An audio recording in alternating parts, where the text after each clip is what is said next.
नमस्कार, मैं इंदु सिंह कला एकेडमी के इस चैनल पर आप सबका स्वागत करती हूँ।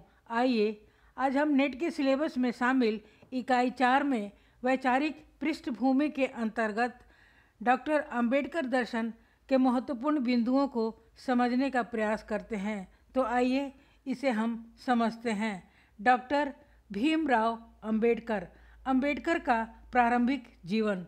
जन्म 14 अप्रैल 1891 ईस्वी में इंदौर के पास मऊ छावनी में हुआ था। अंबेडकर अपने माता पिता के 14वीं संतान थे। इनका परिवार कबीर पंथ को मानने वाला मराठी मूल का था।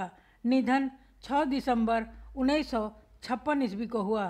पिता का नाम रामजी वल्द मालोजी सकपाल था। वे मऊ में ही मेजर के पद पर एक सैनिक अधिकारी थे। माता का नाम भीमाबाई था। पहली पत्नी 1906 ईस्वी में रमाबाई से विवाह हुआ था। 1935 ईस्वी में इनका निधन हो गया था। दूसरी पत्नी डॉक्टर सविता से 1948 ईस्वी में विवाह हुआ। इनकी दूसरी पत्नी का नाम डॉक्टर शारदा कबीर था, जिन्होंने विवाह के बाद सविता अंबेडकर नाम अपना लिया था। डॉक्टर सविता का निधन 2003 ईस्वी में हुआ। अंबेडकर के बचपन में 2 नाम थे, भीम और भीवा। अंबेडकर ने अपने प्रिय शिक्षक के उपनाम पर अपना नाम अंबेडकर रखा।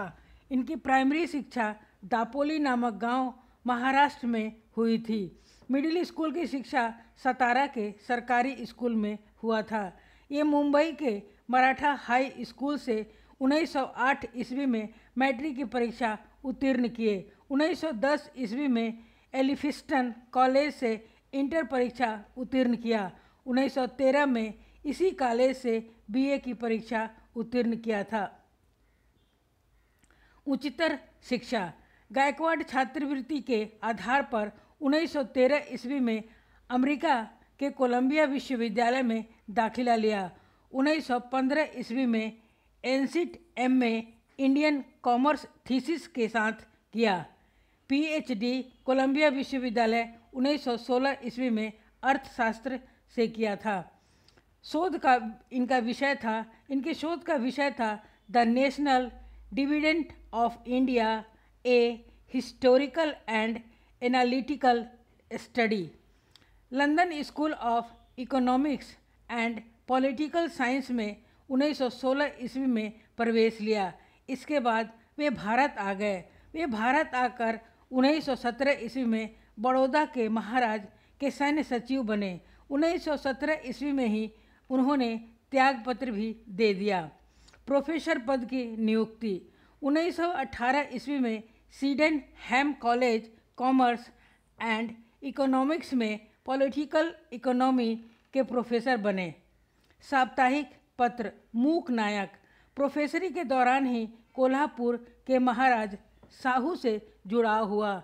इनके सहयोग से मराठी भाषा में उन्होंने 1920 ईस्वी में साप्ताहिक पत्र मूक नायक निकाला। इस पत्र के माध्यम से अन्याय के विरुद्ध स्वर बुलंद किया। पुनः लंदन प्रस्थान।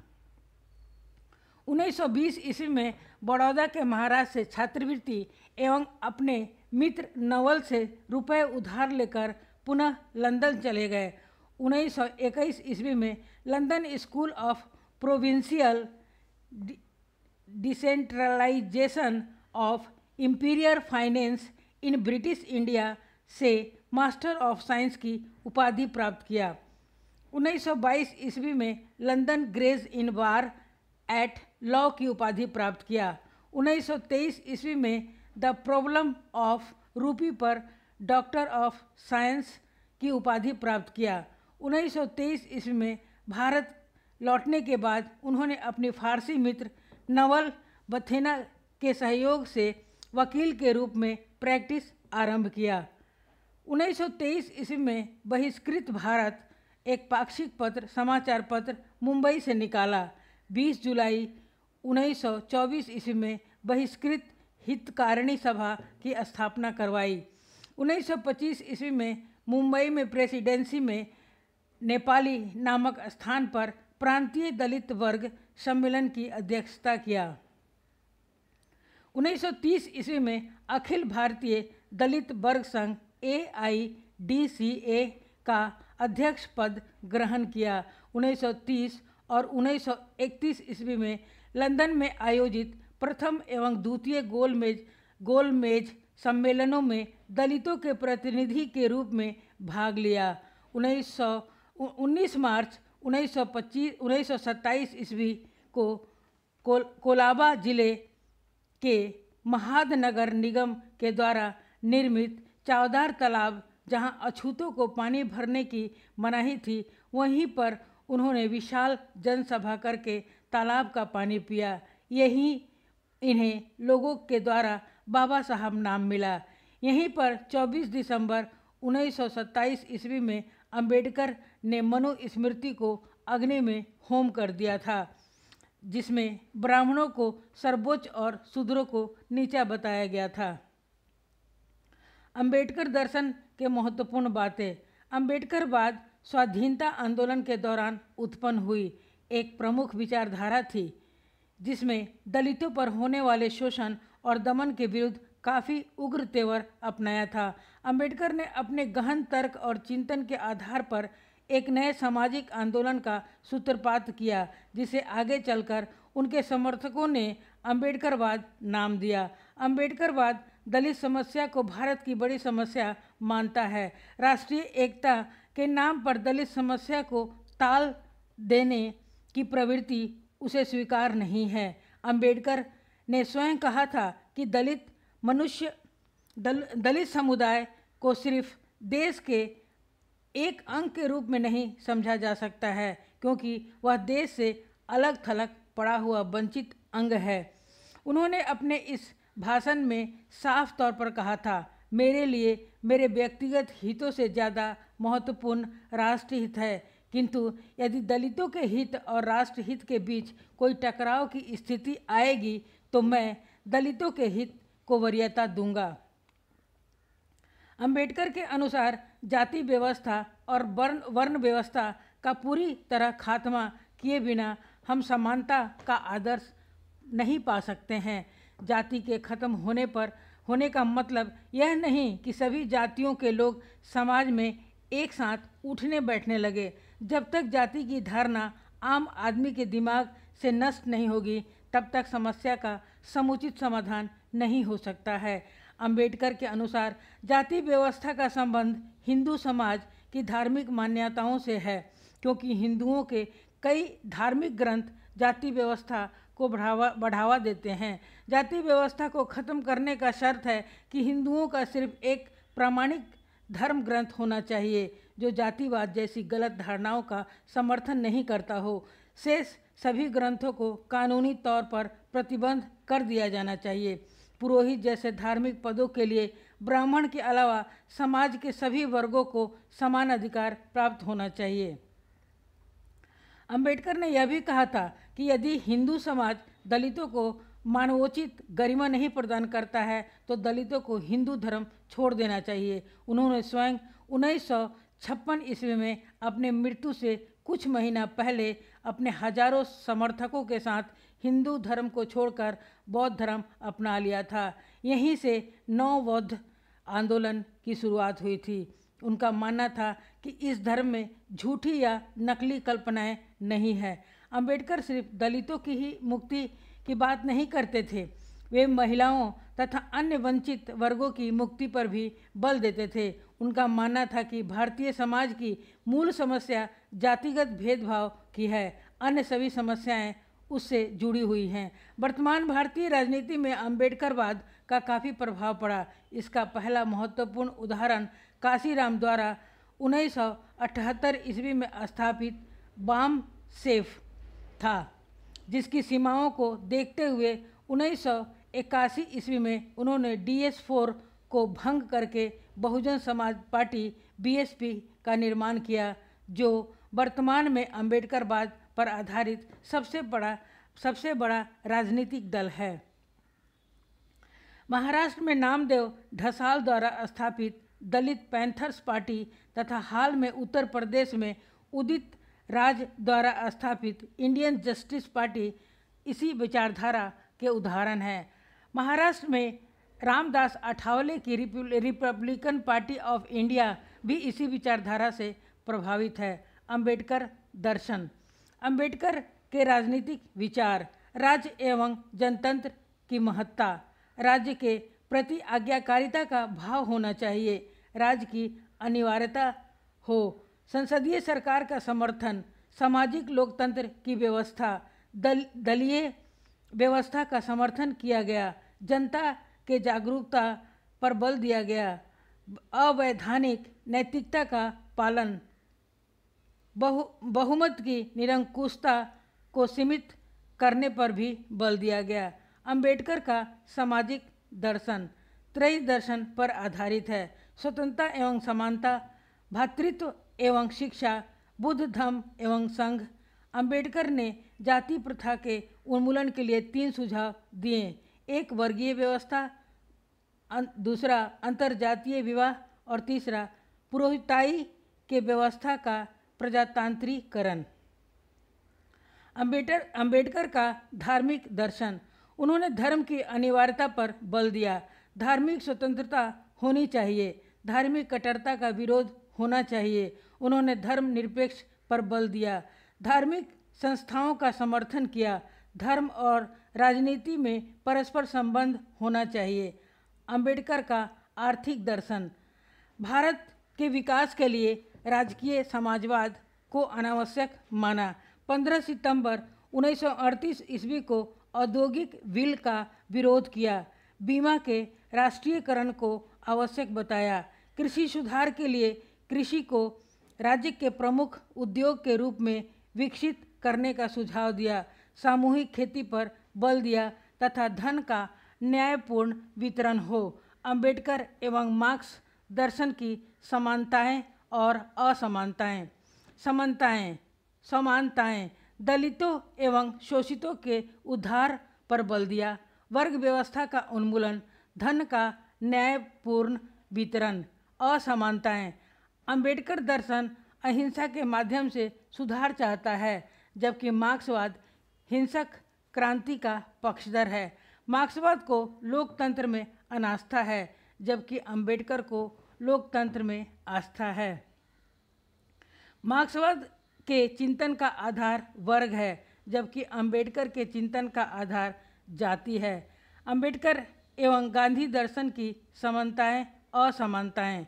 समानताएं अस्पृश्यता का निवारण, राजनीति धर्म के आधार पर चले, धर्मनिरपेक्षता हो, शोषित एवं दलितों का उद्धार हो, भेदभाव का विरोध हो। असमानताएं धर्म के प्रति गांधी जी का आग्रह नैतिक एवं आध्यात्मिक था, जबकि अंबेडकर का व्यवहारिक आग्रह था। गांधी जी राज्य विहीनता के समर्थक थे, जबकि अंबेडकर राज्य को अनिवार्य मानते थे। अंबेडकर दलितों के लिए पृथक निर्वाचन क्षेत्र एवं मतदान के समर्थक थे, जबकि गांधी जी इसके विरोधी थे। अंबेडकर के संबंध में प्रसिद्ध कथन, कम खाओ, अधिक पढ़ो, शिक्षित बनो, संगठित रहो तथा संघर्ष करो। धर्म मनुष्य के लिए है, मनुष्य धर्म के लिए नहीं। व्यक्ति से बड़ा देश है। जाति संस्था का नाश ही समानता का निर्माण है। जीवन की सफलता अछूतों का स्तर मानवता के स्तर तक लाने में है। कांग्रेस शोषक एवं शोषितों की जमात है। मैं हिंदू के रूप में पैदा हुआ, किंतु हिंदू के रूप में मरूंगा नहीं। भारतीय नारी के पतन और विनाश के लिए अगर कोई कारण है तो वह मनु है, बुद्ध नहीं। मेरा झगड़ा कुछ मामलों में सवर्ण हिंदुओं से है। मैं शपथ लेता हूँ कि मैं अपने देश की रक्षा के लिए अपना जीवन न्यौछावर कर दूंगा। ब्राह्मणवाद एक जहर है जिसने हिंदुत्व को नष्ट किया। यदि ब्राह्मणवाद को नष्ट कर दिया जाए तो हिंदुत्व की रक्षा हो सकती है। मनुष्य को जीवित रखने के लिए केवल भोजन की आवश्यकता नहीं, बल्कि उसके पास मस्तिष्क भी होता है, जिसके लिए विचारों का खाद्य आवश्यक है। बिना संघर्ष के न तो सत्ता प्राप्त हो सकती है और न ही प्रतिष्ठा। अंबेडकर के संबंध में विद्वानों के प्रसिद्ध कथन। नेहरू के अनुसार डॉक्टर अंबेडकर हिंदू समाज द्वारा किए गए दमनात्मक कार्यों के विद्रोह का प्रतीक थे। नेहरू के अनुसार डॉक्टर अंबेडकर सबसे ज़्यादा हिंदू समाज की उत्पीड़न चीज़ों के खिलाफ विद्रोह के प्रतीक के रूप में याद किए जाएंगे। डॉक्टर पीली के अनुसार अंबेडकर आधुनिक मनु और भारतीय संविधान के मुख्य शिल्पी थे। चक्रवर्ती राजगोपालाचारी के अनुसार डॉक्टर अंबेडकर पूरी तरह निश्चल व्यक्ति थे। उनकी कानूनी समझ बहुत पैनी थी, हृदय मान से भरकर और समझौतावादियों से पड़े थे। डॉक्टर राजेंद्र प्रसाद के अनुसार अंबेडकर हमारे संविधान के निर्माता थे और उन्होंने जो विविध प्रकार के कार्य किए, खासकर पिछड़ी जातियों के उत्थान के लिए, उनकी जितनी बड़ाई की जाए कम है। Doctor RC. गुहा के अनुसार डॉक्टर अंबेडकर अधिकांश विपरीत परिस्थितियों में भी सफलता का अनूठा उदाहरण है। डॉक्टर अंबेडकर से संबंधित महत्वपूर्ण तथ्य। डॉक्टर अंबेडकर जयंती 14 अप्रैल को मनाया जाता है। डॉक्टर अंबेडकर राष्ट्रीय पुरस्कार की स्थापना 1990 ईस्वी में हुई। संविधान निर्माण में महत्वपूर्ण भूमिका के कारण उन्हें आधुनिक युग का मनु कहा जाता है। 20वीं सदी का बोधिसत्व अंबेडकर को कहा जाता है क्योंकि उन्होंने बौद्ध धर्म में मार्क्सवाद का एक नैतिक एवं सहिष्णु विकल्प खोजा था। डॉक्टर अंबेडकर को भारत का लिंकन एवं मार्टिन लूथर भी कहा जाता है। सबसे पहले नेहरू ने अंबेडकर को भारत का लिंकन कहा था। डॉक्टर अंबेडकर के जीवन वृत्त पर जब्बार पटेल ने फिल्म का निर्माण किया था। अंबेडकर के जीवन पर निम्नलिखित विद्वानों का प्रभाव भी पड़ा: कबीर, गौतम बुद्ध, ज्योतिबा फुले, महादेव गोविंद रानडे आदि। जॉन डीबे कोलंबिया विश्वविद्यालय में अंबेडकर के शिक्षक थे। Karl Marx, Mahatma Gandhi, Booker T Washington Negro को शिक्षा देने वाले ये थे। अंबेडकर द्वारा संपादित पत्र, ये सभी पत्र दलितों के उत्थान के थे। 1920 ईस्वी में मूक नायक, 1923 ईस्वी में बहिष्कृत भारत, 1924 ईस्वी में समता, 1929 में जनता, 1955 में प्रबुद्ध भारत, 1956 में अंबेडकर के नेतृत्व में लगभग 5 लाख व्यक्तियों ने बौद्ध धर्म को अपनाया। 1932 ईस्वी में मैकडोनाल्ड पंचाट में जब अस्पृश्यों को सवर्ण हिंदू से पृथक प्रतिनिधित्व प्रदान किया गया, तब अंबेडकर ने आमरण अनशन आरंभ करके पुनः समझौता कर गांधी के साथ इनमें संशोधन करवाया। 1927 ईस्वी में मुंबई विधान परिषद के नामजद सदस्य बने। 1930 ईस्वी में महाराष्ट्र के नासिक में कालाराम मंदिर में दलितों के प्रवेश के लिए अभियान चलाया। डॉक्टर अंबेडकर ने 3 गोलमेज सम्मेलनों में भाग लिया: 1930, 1931 और 1932 ईस्वी के। अगस्त 1936 ईस्वी में इंडिपेंडेंट लेबर पार्टी की स्थापना की। 1937 ईस्वी में मुंबई विधानसभा चुनाव के विधायक बने। 2 जुलाई 1942 ईस्वी में लॉर्ड लिथगो के द्वारा कार्यकारिणी परिषदों के रूप में नियुक्ति हुई। फरवरी 1946 ईस्वी में मजदूरों के मजदूरी का समय घटाकर 10 घंटे करने का बिल पारित करवाया। 8 जुलाई 1945 ईस्वी में जनता शिक्षा समाज की स्थापना किया। जून 1950 ईस्वी को मिलिंद विश्वविद्यालय की स्थापना। 15 अगस्त 1947 ईस्वी में प्रथम केंद्रीय मंत्रिमंडल में विधि मंत्री बने। 9 अगस्त 1949 में भारत सरकार के कानून मंत्री बने। 17 सितंबर 1951 ईस्वी में हिंदू कोड बिल का भाग 1 संसद में प्रस्तुत सुझावों से दुखी होकर अंबेडकर दुखी हुए और इन्होंने इस्तीफा दे दिया। 1952 ईस्वी में कोलंबिया विश्वविद्यालय द्वारा डॉक्टर ऑफ लॉ की उपाधि प्राप्त किए।